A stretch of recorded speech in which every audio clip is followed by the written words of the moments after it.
A lot of times you'll want to have a pop-up menu appear when you right mouse click in a certain location on certain forms. Well, we can do this with a pop-up menu method that's attached to every form. Now, to build our menu, we obviously have one menu, and that's on our MDI parent. Remember what I told you, that if you put a menu on the MDI child, that menu will actually wipe out the parent. So we've still got to keep the menu on the MDI parent, but we want to use it on an MDI child. Let's look at how we do that. So here's that form that we have. Let's go ahead and add like a text box and maybe a command button to this. Now, what I'm going to do is I'm going to make a pop-up menu, a context-sensitive menu that will appear when I right mouse click on this form. To do that, we got to go to the project window and open up our main form again. Then we're going to come back and we're going to add a new menu. So what I'm going to do is I'm going to come down here to the very end of my list of menus, and I'm going to click on the very end. Now, to this, I'm going to go ahead and add a new caption. And it really doesn't matter what you call this. Then what matters is the name, menu pop-up form. Then we're going to do a next, and we're going to indent that item, and we're going to set a new caption, and this one we'll just put new, MNU, P new, next, and then we'll do open, MNU, P open. And that's enough for this one. Let's go ahead then and set on this pop-up, we're going to set the visible property to false, because I don't want this menu to display when I click OK here. I don't want it to display on my main menu. This is a hidden menu right now. Now let's go and close this form and bring up this form, because this is where I now want to write some code to actually pop up that other menu. Double click on the form anywhere and choose the mouse up event, the mouse up event. Now, to the mouse up event, VB passes you the button, the shift state of what your shift is located, and the X and Y coordinates of where the mouse click just happened. Well, what I want to do is I want to check to see if the button that passed in is equal to VB right button. If it is, then I know that what I want to do is pop up the menu. So I can do me.popupMenu. This is a method, and it's asking you for a menu as an object. Well, I know that that menu is actually on form main. It's not on this one. And the name of that menu was menu pop-up form. So I select that value, and voila, I now have something that will pop up. Let's go ahead and run the application. We'll bring up a form. We'll right mouse click anywhere on the form, and you see the little pop-up menu appear. Now, of course, if I right mouse click on the command button or on the text box, nothing happens, at least not our menu. This is a built-in menu that is part of Windows itself. On any text box, you'll get that menu there.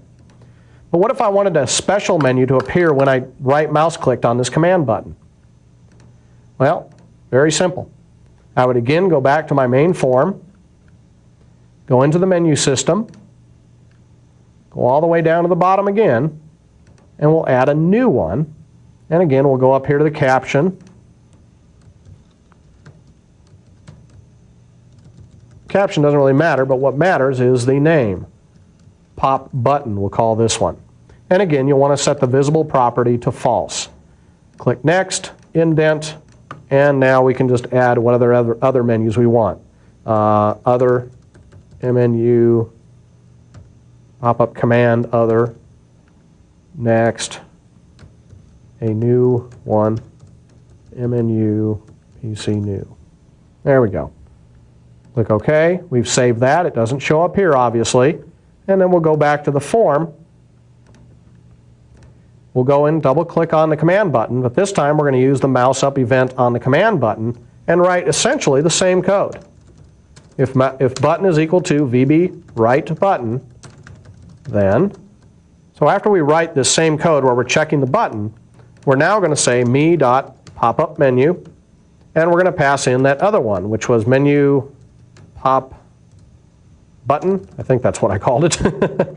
Actually, we've got to grab it from form main. So if we do that, we'll find the actual name itself. So there we go.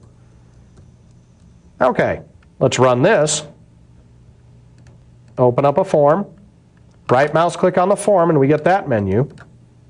But when I right mouse click over the command button, we get our other menu. So this is how you make context sensitive menus for any object, whether you're on the form or if you're on a command button or a text box. You can actually make different pop-up menus appear just by writing a little bit of code.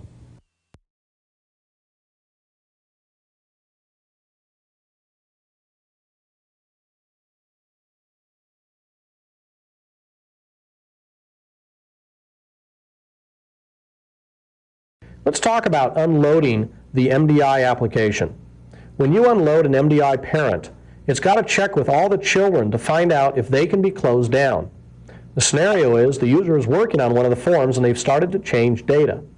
If they then try to close the MDI application, what do you want to do with the data? You've probably seen this. You bring up Word, you type in some stuff, and you try to close Word. The document actually prompts you, what do you want to do? Do you want to save changes? Yes, no, or cancel. We might want to add that same type of functionality to our forms. Let's do a very simple example now, and then we'll talk about a more complicated one a little bit later. Well, now that we've got this text box and this command button here on this form, let's change these around a little bit. Let's go over to the Properties window, change this command button to Command Save, and we'll set the caption to Save. For the text box, now you don't need to actually go back to the form. You can use this drop-down list here to select which properties you want to change. We'll go ahead and wipe out the text property, and then we'll set the name to txt last, for example. Now let's go back to the text box. We'll double-click, and we'll, in the change event of this last, we're going to set command save dot enabled equal to true. So we're just going to toggle this command button on. Of course, that means that when I look at the form, I need to set the enabled property of this to false when we first come in. So we'll go back to the properties and change that. If I can find it, there we go, enabled to false. Okay, so that's the setup. When we type in something here, we're going to enable this. The reason why is if we know that this is enabled, we know that something changed on this form. Now what we do is we have to write code into a certain event here. That event is the query unload event, the query unload. Query unload is fired right before the form is about to unload. And it will pass in a parameter called cancel. So what we need to do is write some code that says if command save dot enabled, and if it is enabled, then we know that something has changed. Well, I'm going to do something real simple. I'm just going to say changes have been made, can't unload. Very simple. Then I'm going to set this cancel argument that's right here that's coming in, I'm going to set it to true. This is passed in by reference from Visual Basic. So what's happening is this is a communication from the MDI parent down to the MDI child. If I set the cancel flag to true, that's going to communicate back to the parent that, hey, sorry, you can't unload right now because I can't unload because something's wrong. So we'll go ahead and run this. We'll create the form, and then we'll type a character. Now actually right now, if I were to actually click on this, everything would unload like normal. However, when I run it now, and I actually change something, this now is enabled. So when I try to close the MDI parent, it fires the query unload event on this particular form. And there's our message box. Changes have been made, can't unload. Hit OK, and nothing happened. Nothing unloaded. Now obviously we're stuck because if I click here, nothing happens, so we can't ever unload this app now. So of course you can always go up here and press stop. And then just to finish this, in the command save click event, we would probably set command save dot enabled back to false. And that would finish that out. In this section, we talked about the multiple document interface that you can set up in Visual Basic. Now this is a nice format to use for business applications where you'll typically have a lot of forms open. That way you just close one form and the whole application shuts down, as opposed to having to close each individual form. We talked about tracking child windows, setting up menu systems, copying menu systems, and we talked about having a cancel to cancel the child form and the MDI form from. In the next section, we're going to talk about the debugger.